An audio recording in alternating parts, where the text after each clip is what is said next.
Hey there traders, this is Steve Miley, the market chartist for FX Explained, and our regular weekly MacroWatch update for the week commencing the 27th September 2021. Risk-off moves in stocks reversed, US dollar stays strong. Let's take a look first of all at those macroeconomic and geopolitical developments of the past week.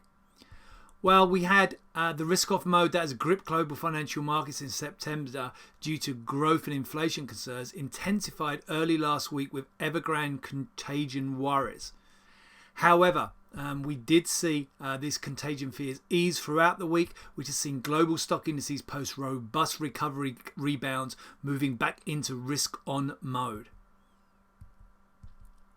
And elsewhere, the FOMC indicated that tapering of bond purchases is on the agenda at their meeting on Wednesday, with markets now anticipating this to possibly start this year. That's the tapering, and with a potential first rate hike in 2022.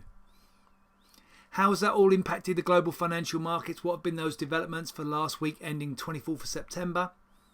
Well, equities saw that early week sell-off having already rolled lower in September. Here we see the S&P 500 significantly lower early last week and then recovering those losses throughout the week as the contagion fears eased.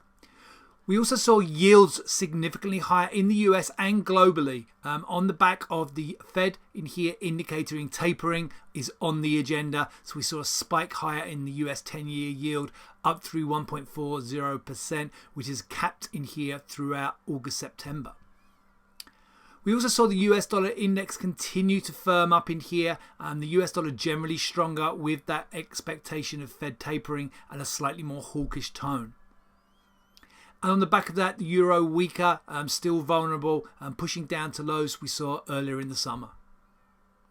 And the pound also remains negative, more in a sideways range, but at the bottom end of that range that we've seen in here since the beginning of the summer, and still looking vulnerable to further downside.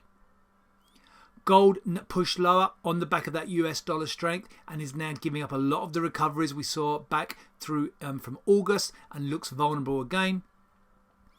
And oil, though, did continue its rebound extending to the upside after an initial correction early last week, continuing its recovery effort and aiming back to peaks that we saw earlier this year.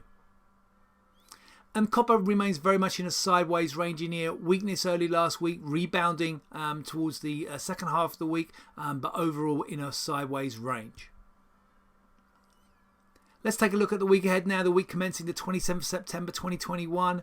Well, we're still, as ever, monitoring the impact of the global spread of the COVID-19 Delta variant and still checking for possible new national lockdowns or restrictions or for further easing of lockdowns. On the central bank, a relative quiet week for central banks. We had the Bank of Japan meeting minutes released on Tuesday. And on the data front, we get US durable goods orders on Monday. The Bank of Japan meeting minutes, as I said there, Tuesday with Australian retail sales also.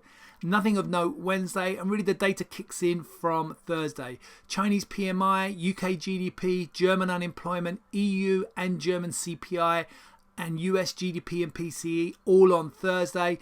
And then on Friday, we get the Japan Tankan report, German retail sales, and notably global market manufacturing and US ISM manufacturing PMI data Friday.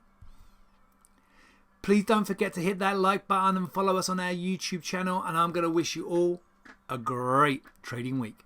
So traders, don't forget to catch us on the next FX Explained Macro Watch and all the great content on fxexplained.co.uk.